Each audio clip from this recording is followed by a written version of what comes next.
apa sebenarnya ketika Anda menerima dana itu, apakah sebatas gratis dan seberapa besar keinginan Anda untuk mengembalikan? Dan seberapa besar juga keinginan Anda untuk UMKM lain menerima setelah Anda mengembalikan? Apakah Anda berkeinginan teman Anda UMKM itu menerima juga program bantuan kredit dari BUMN? Salah satunya mengatakan itu.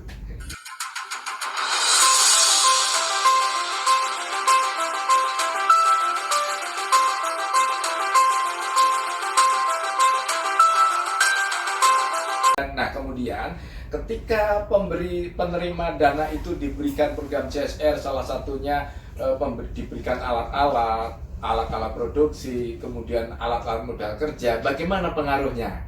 Apakah lebih suka dari sisi pemberian dana ataukah hanya sebatas diberikan alat kalau istilahnya alat-alat untuk jahit, kemudian ketika diberikan untuk bengkel sudah diberikan untuk alat les. Nah, alat las gitu ya.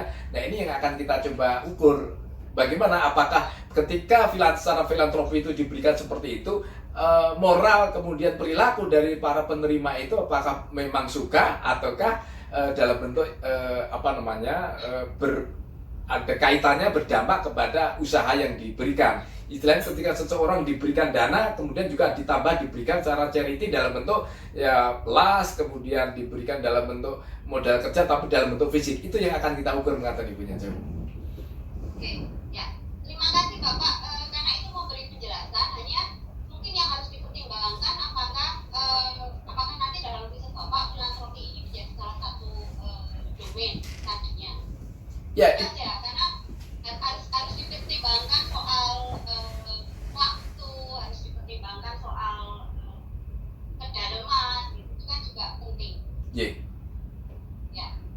Kemudian yang saya catat juga terkait dengan forum CSR, Bapak. Apakah di dalam nanti subjek studi Bapak untuk pemilihan populasinya itu lebih ke forum CSR-nya atau bagaimana? Ya, kalau yang kita angkat itu tentu menggunakan data dari PT Biofarma sekian ribu, kita akan coba angkat sekitar minimal sekitar 200. Nah, 200 itu dalam pengambilannya kita akan kumpulkan Ibu untuk bagian untuk FGD-nya begitu yang jauh. Jadi ada beberapa mungkin FGD 2-3 kali pertemuan yang melibatkan direksi, kemudian juga melibatkan masyarakat penerima. Tetapi ada dua kita bagi secara keseluruhan bersama-sama, tetapi ada juga yang biar menjawabnya itu sesuai dengan yang hati nuraninya, ada dua. Jadi intinya mengatakan Ibu.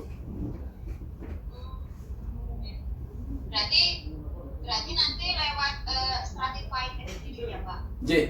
Jadi FGD jadi salah satu yang akan kita tempuh 3 kali. Yang pertama itu untuk internal penerima, dan yang kedua adalah dengan melibatkan direksi atau yang memberikan dana program dari sisi adalah PT Biofarma, mengatakan.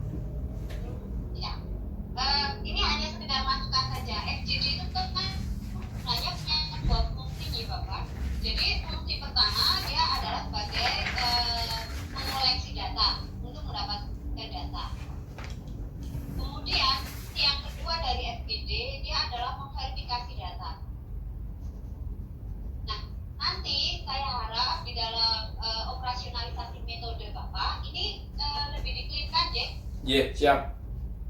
Ya, supaya nanti jelas mana FGD yang memang diperuntukkan untuk mendapatkan data, lalu data apa saja yang harus dibutuhkan di dalam FGD. Karena PR terbesar dari FGD adalah menyiapkan pertanyaan supaya diskusinya menjadi terfokus. Nah, saya sebenarnya ingin masuk ke sana, tapi mungkin saya tidak dikasih gambaran aja kira-kira pertanyaan di dalam FGD nanti seperti apa Pak, kalau sudah ada gambaran, kalau belum ya jadi PR aja dulu lah. Ada satu yang menarik ingin sampaikan. Apa sebenarnya ketika Anda menerima dana itu, apakah sebatas gratis dan seberapa besar keinginan Anda untuk mengembalikan?